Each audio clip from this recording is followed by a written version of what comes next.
नमस्ते दोस्तों। वेद वेद के बारे में हम जब भी सुनते आए हैं या किसी गुरु के मुख से या अपने स्कूल में या कहीं पे भी या मंदिर में या किसी आरती में कहीं पे भी हमने कभी भी वेद सुना है तो हमें बस खाली ये बताया गया कि वेद, हाँ, एक ब्रह्मा ब्रह्मा के हाथ में कोई पुस्तक होती है वेद। तो बस वो वहीं तक सीमित हमें ज्ञान दिया गया कि हाँ वो वेद बस एक ब्रह्मा तक एक सीमित एक हाथ में किताब है।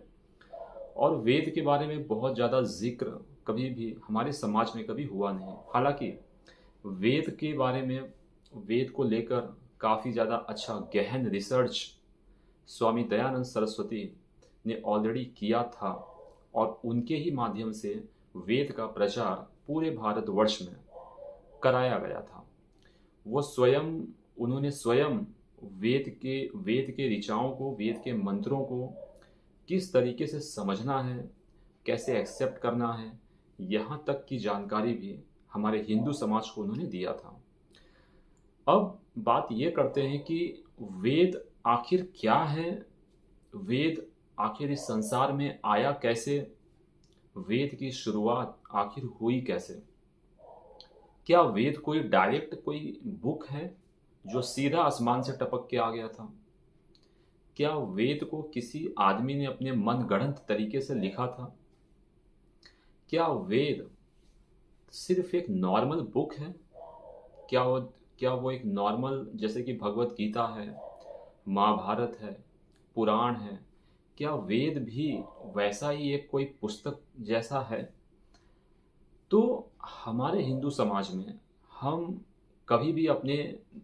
किसी भी हिंदू को अगर ये पूछे कि भाई तुम्हारा धर्म ग्रंथ क्या है, तो हिंदू का अक्सर एवरेज हिंदू का जो उत्तर होता है वो होता है कि हाँ, मेरा धर्म ग्रंथ रामायण है, मेरा धर्म ग्रंथ गीता है, मेरा धर्म ग्रंथ महाभारत है, इसके अलावा हिंदू कुछ नहीं बोलता। तो वेद के बारे में जब पता रहेगा तब बोलेंगे ना। तो वेद इतनी महत्वपूर्ण चीज़ है, वो वेद जो सिर्फ हिंदुओं का नहीं है, वो प्रत्येक मानव जाति का है, प्रत्येक मनुष्य का है। ना तो इसमें कोई भेदभाव है और ना ही इसमें कहीं ऊंच नीच है, क्योंकि वेद सभी के लिए प्रादुर्भाव हुआ था, वेद सभी के लिए आया था। तो वेद की जब उत्पत्ति का समय था, जब वेद की उत्पत्ति हो रही थी, उस समय पूरे संसार में, या मैं ये कहूँ कि पृथ्वी में या वायुमंडल में 0% पॉल्यूशन था।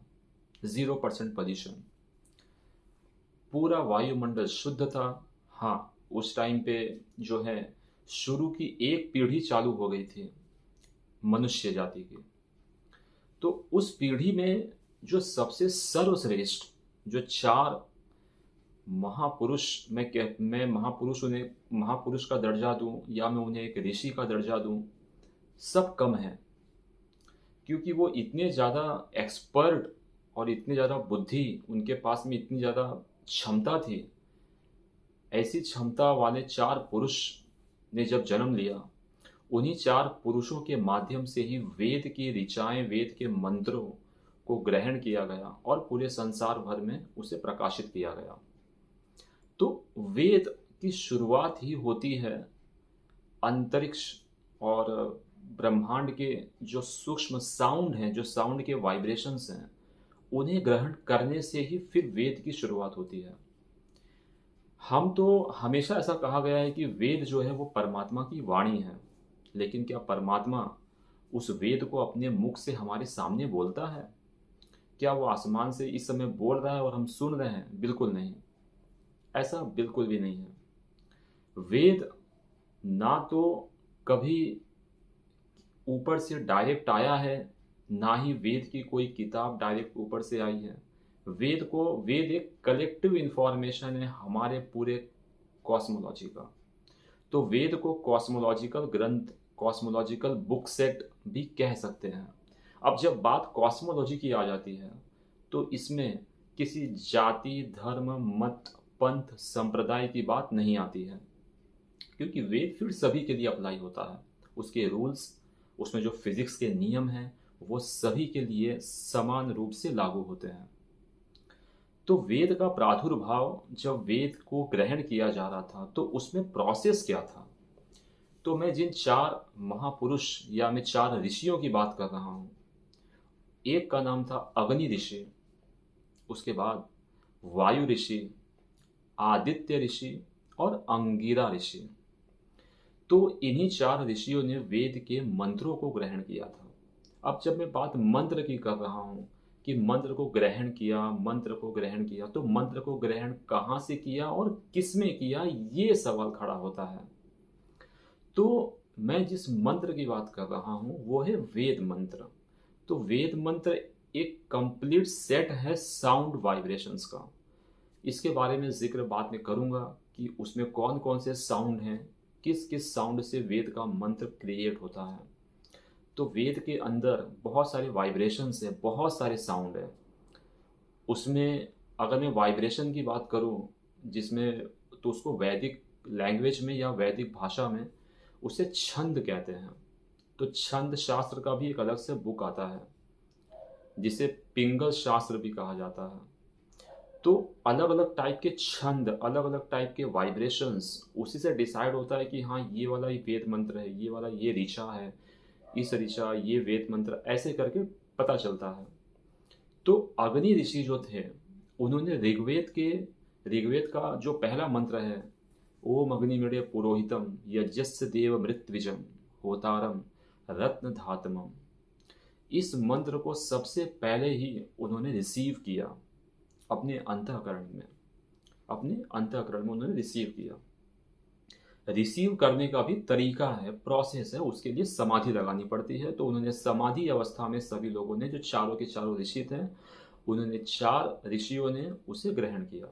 अग्नि ऋषि ने जो ऋग्वेद के जो मंत्र हैं, जो ऋचाएँ हैं, उन्होंने उसको ग्रहण करना चालू किया। जो हमारे वायु ऋषि थे, वायु ऋषि ने यजुर्वेद के मंत्र ऋचाओं को ग्रहण करना चालू किया। और जो सामवेद है, उनके जो ऋषि थे समाधि अवस्था में जो बैठे थे, उन्होंने सामवेद के मंत्रों को रिसीव किया।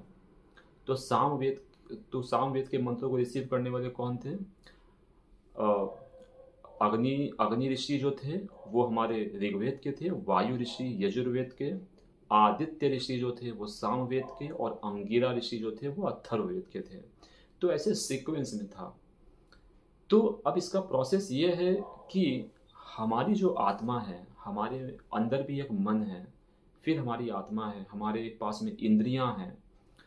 तो आत्मा से मन का कम्युनिकेशन, और मन में आप जो सोचते हो वो पूरे शरीर से बाहर निकलकर कर्मों में परिवर्तित हो जाता है। ऐसे ही विशाल कॉन्सेप्ट है पूरे यूनिवर्स का। यूनिवर्स में भी एक चेतना है, सुप्रीम चेतना। तो हम जब उस मंत्रों को रिसीव करते हैं समाधि अवस्था में, तो उस समाधि अवस्था में होता ये है कि आप जब एक उच्च समाधि लेवल, यानी कि मैं बात करूं तो आप संप्रज्ञात समाधि, फिर असंप्रज्ञात समाधि, जो पतंजलि योग दर्शन में जो मेथड दिया गया है अष्टांग योग का, उसके अनुसार समाधि लगाते लगाते जब आप एक स्तर पर पहुंच जाते हैं, तो आपको ये अनुभव होने लगता है कि आप कुछ सूक्ष्म वाइब्रेशंस और सूक्ष्म साउंड्स को भी सुनना चालू कर दिए हैं। तो ये वो अवस्था होती है जहाँ पे आप वेद मंत्रों को ग्रहण करना चालू कर देते हैं। वेद मंत्रों को आप वेद मंत्रों को अपनी अंतरात्मा में आप उसे ग्रहण करना चालू कर देते हैं। इसे ही बताया गया है कि मनीषी इसी को कहते हैं कि कोई मनीषी ऋषि हुआ जिसने अपने अंतःकरण में वेद मंत्रों को एक एक को चुन चुन के एक्सेप्ट किया और अपने अंदर अंतःकरण में डाला। और सिर्फ यहाँ पे बात यहीं तक नहीं पहुँचती है। जो भी हमारे चार ऋषि थे, उन्होंने ऋचाओं को, छंदों को पूरा ग्रहण करके, और उन्होंने फाइंड आउट किया कि हाँ ये वाला वेद मंत्र का सेट है। और ऐसे करते करते उन्होंने सारा ज्ञान ग्रहण कर लिया, और सारे ज्ञान को एज इट इज उन्होंने किसी बुक कहूँ या मैं किसी ग्रंथ कहूँ, जो भी कहूँ, उस पर उन्होंने पूरा एज इट इज छाप दिया। हाँ, इसके बाद की कहानी फिर ब्रह्मा की चालू होती है कि हाँ, उन्होंने वेद का जो ज्ञान है उन्होंने ब्रह्मा को ट्रांसफ़र किया था।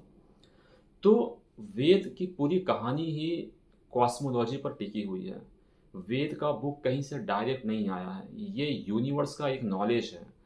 आज के डेट में भी ये पॉसिबल है कि मतलब अगर कोई उच्च समाधि लेवल तक पहुंच जाए तो वो साउंड जो सूक्ष्म जो साउंड होते हैं, जो फंडामेंटल साउंड होते हैं, उसे ग्रहण किया जा सकता है। जो सबसे पहला जो साउंड है, जो सूक्ष्म, जो बहुत बहुत ही फंडामेंटल जो वाइब्रेशन है, उसे ही ओम रश्मि का नाम दिया गया है। ओम कहते हैं उसे, और वो ओम सब जगह है। तो उसी से धीरे धीरे संस्कृत के सारे शब्द निर्माण करना, धीरे धीरे यूनिवर्स का बनना, उसमें अलग अलग वाइब्रेशंस, इसी को एक्सेप्ट करते करते करते करते हमारे वेद के चारों सेट तैयार किए गए। तब जाके पता चला कि हाँ, ये है पूरे ब्रह्मांड के एक साथ नियम। और यही वो चारों वेद हैं जिसे भगवान श्री कृष्णा ने पढ़ा, भगवान श्री राम ने पढ़ा, वेद व्यास जी ने पढ़ा, हनुमान जी ने पढ़ा। हमारे भगवान के लिस्ट में जितने भी लोग आए और गए, सभी लोगों ने चारों वेद का संपूर्ण ज्ञान लिया, क्योंकि उसी ज्ञान से आपको धर्म रक्षा करने की प्रेरणा मिलती है, जिंदगी जीने की प्रेरणा मिलती है, और आपको ये पता चलता है कि हमारा वातावरण, हमारा पर्यावरण, हमारी इंसानियत कितनी ज़रूरी है। और उससे बहुत कुछ चीज़ें मालूम चलती है कि आपको रिसोर्स मैनेजमेंट कैसे हैंडल करना है। ऐसे बहुत सारी चीज़ें, क्योंकि कॉस्मोलॉजी से ही हमें ज्ञान का डेरिवेशन लेना होता है, नॉलेज का डेरिवेशन लेना होता है, और उसे ही अपनी ज़िंदगी में उतारना होता है। तो वेद की शुरुआत ही ऐसे हुई थी। तो वेद में हम आगे नेक्स्ट पार्ट में हम ये भी देखेंगे कि इसके संदर्भ में हमें क्या क्या मिलता है, कि जो चारों ऋषि थे और जो जिस चीज़ को हम ग्रहण कर रहे हैं उसके संदर्भ कहाँ हैं, उसके रिसोर्सेज क्या हैं, हम इसके बारे में थोड़ा सा नेक्स्ट वीडियो में डिस्कस करेंगे।